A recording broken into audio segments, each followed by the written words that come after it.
This is the Rays POSTCAST, your instant game reaction for the Tampa Bay Rays, part of the Locked On Podcast Network.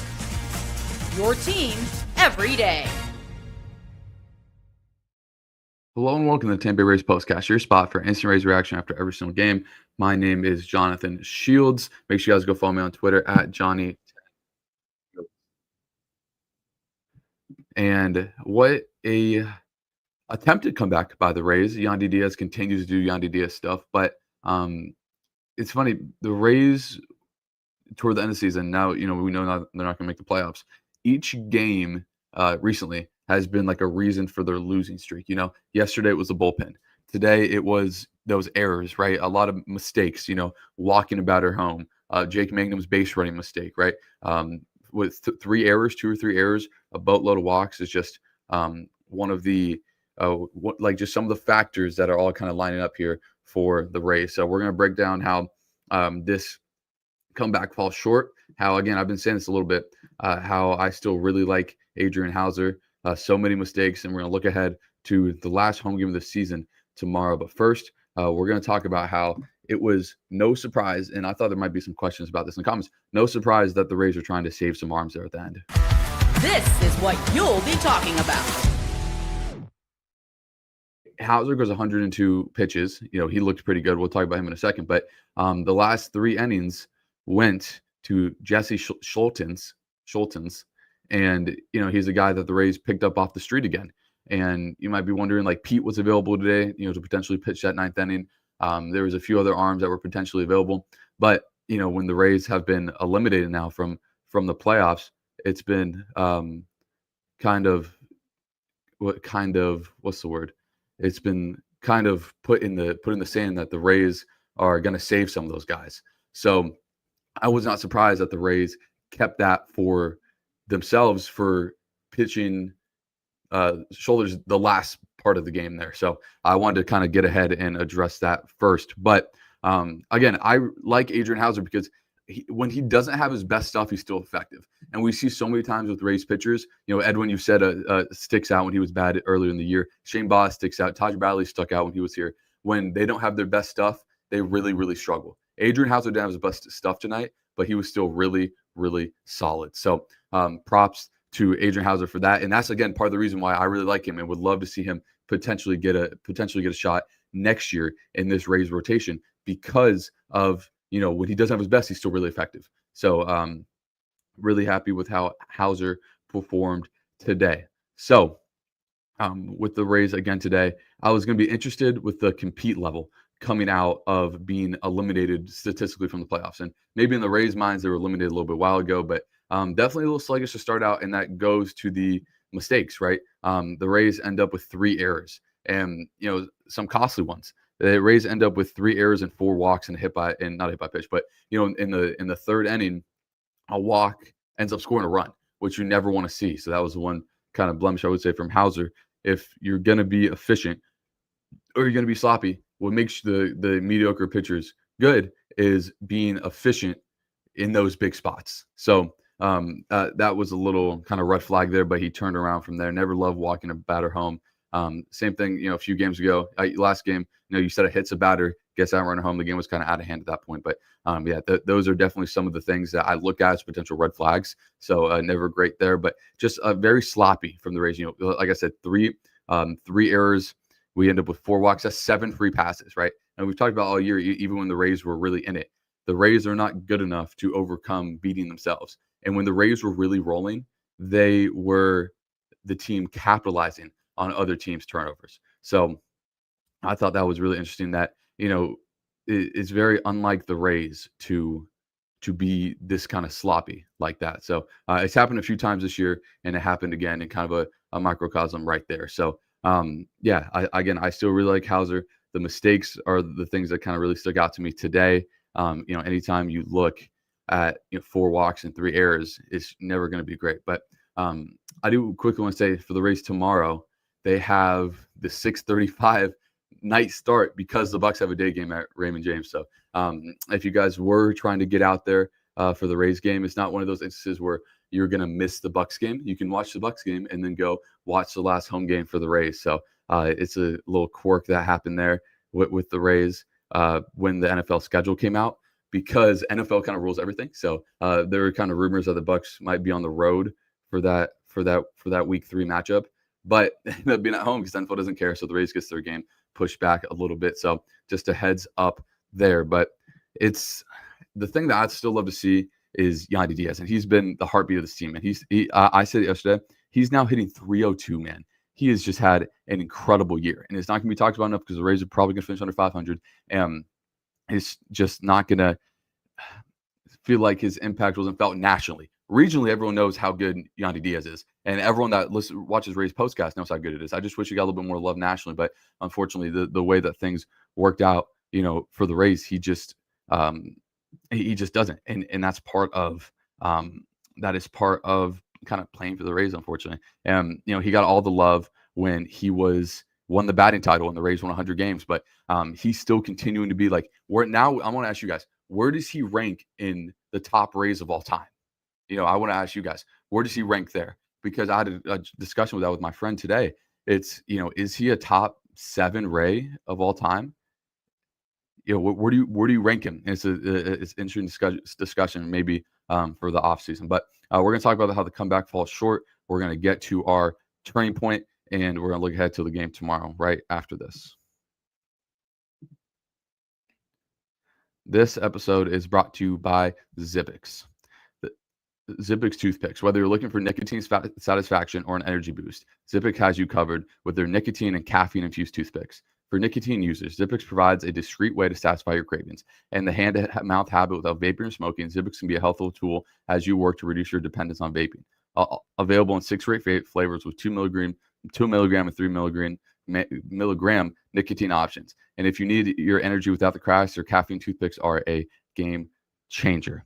And again, I don't do any nicotine like that, but you don't need to be able to benefit off Zippix because their caffeine toothpicks have a great they're great for a long meeting or for long drives or anything like that. So go to zippixtoothpicks.com, use code LOCKEDON for 10% off your first order. Must be 21 or older to order. Warning, nicotine is an addictive chemical. That's zippixtoothpicks.com, promo code LOCKEDON. Zip more, smoke less with Zippix toothpicks. This episode is also brought to you by PrizePicks. The daily fantasy app where making the right call can actually pay off. You and I make decisions every day, but on PrizePicks, being right means cashing in. With football back, PrizePicks is the fastest way to get in on the action. Just pick more or less on 2 to 6 player projections, and you can turn your takes into real prizes, all in less than 60 seconds. I've been playing PrizePicks lately, and it's such a fun way to stay locked in for the NFL season and for any basketball, if you guys are more into basketball, when that comes up as well. Download the PrizePicks app today and use code LOCKEDONMLB to get $50 in lineups after you play your first $5 lineup. That's code LOCKEDONMLB for $50 in lineups after your first $5 play. PrizePicks, it's good to be right. And lastly, this episode is brought to you by 5-Hour Energy. Caffeine just got a flavor upgrade. 5-Hour Energy shots deliver tasty caffeine in 17 bold flavors. Each 2-ounce shot packs a caffeine of a premium 12-ounce cup of coffee, plus B vitamins and nutrients with 0 sugar and 0 crashes. What I love most is how portable they are. Big taste, tiny shot. You can take it anywhere, and you get that boost when you need it. And I've been trying, and I've been eyeing all 17 of the new flavors that they have. It's such a variety, and it's a perfect one for anyone that you guys want to try. Enough with the boring, flavorless caffeine. It's time to give your caffeine a flavor upgrade with 5-Hour Energy shots. Get the flavors you love, or be bold and try something new in-store and online with 5hourenergy.com or Amazon today. So again, if you guys are in the live, please leave a like and comment as we're going to go to our turning point in this game. Time to reveal where the game was won or lost. It's the turning point. It's after the Rays tied the game in the 7th inning. In the 9th inning, the Red Sox end up plating 3 runs. And again, how does that inning start? With a Junior Caminero error. Those are the ones that are kind of unexcusable. Go right between the legs. Just brutal result there. So that's kind of sparked the push ahead for the Red Sox that they needed. And the Red Sox really dominated the Rays in this season series. And it has not been great to watch as us Rays fans have kind of struggled through it. So yeah, I definitely wanted to highlight that as the turning point for sure. But let's look ahead to the game tomorrow. The last home game at Steinbrenner Field. Last time the Rays will ever play in an outdoor stadium at home. It's Joe Boyle that's going to take the start for the Rays, who had a really good start his last time out. 6 innings, 3 hits, 5 strikeouts, kind of vintage Joe Boyle when everyone was hailing him as the next ace. So his biggest thing, he's kind of the opposite of Adrian Houser. When he gets bad, it stays really bad. If he's in the zone, he's going to be effective. It's as simple as that. And Connell Early will start for the Red Sox. He's a lefty. He's only making his 3rd start his last time out, 5 1/3, 5 hits, 1 earned, 7 strikeouts. He's only given up 1 earned run over 10 1/3 innings so far this season. He has been very, very, very good. So also happy to see, even though Chris Monroe didn't do anything, happy to see him get a start against a righty. I thought something the Rays might still try and do a little bit more as the season winds down. But let's get to your guys' comments. He says, this game seemed to follow some familiar script we've seen all too frequently this season. The Rays either losing the lead, or in this case, the game is tied. Also, some sloppy defensive play. Not good. Yeah. Something that I touched on earlier, and something I agree with. As Jack Sake says, Rays are pretty unmotivated at this point. They look tired, really sloppy. Can't blame for being tired. Just got statistically eliminated from the playoffs. You really see the end after this long, grueling season. There's just some personal milestones that the Rays want to hit. As we go back to Gary, it says, last Rays regular season game coming up on Steinbrenner Field tomorrow. It'll be nice to get back to comfortable conditions, pitching, feeling dimensions of Tropicana Field. So barring any outcome tomorrow, the Rays will not have a rain out at Steinbrenner. That's pretty incredible. Shout out to the ground screw staff for allowing that to happen. No rainouts this year for the Rays, barring the outcome tomorrow. But I think they'll do anything to get that game played. Just crazy there. As we go to Gary again, this is, as he mentioned, something crazy. He says, we're witnessing baseball history. The Tigers lead the NL Central down to a single game. They led the Guardians by 9.5 games less than 2 weeks ago. An epic collapse. Only way to say it. An incredible epic collapse by the Tigers. It's something that no one saw coming. I'm pretty sure that division by many is like 15 games, 13.5 games, something crazy like that. The fact that it's even up in the air is incredible. As we go to Ezra, they say more errors, another frustrating loss. Yeah, just kind of add it to the pile. And he goes back saying 6 ending, 2 on base. They walk, no outs. We could do anything with that. Yeah. The Rays were held down for a lot, but they came up clutch when they need to. And it's just unfortunately the Rays could not kind of come through from there. So yeah, the Rays end up losing 6-3. And I want to ask you guys, what are you guys looking to see through the last 7 games of the year? The Rays have 2 series left, and then obviously the last game tomorrow. What are you looking to see? Me personally, I'm waiting to see Will Jr. kind of break or tie the Rays home run record, right? Can Brandon Lau get to 30 home runs? What will Yandy's batting average end up being? Will Chandler hit over 300? Will the Rays have 2 guys hitting over 300 with Yandy and Chandler, and still end up finishing under 500, which seems kind of crazy to even say?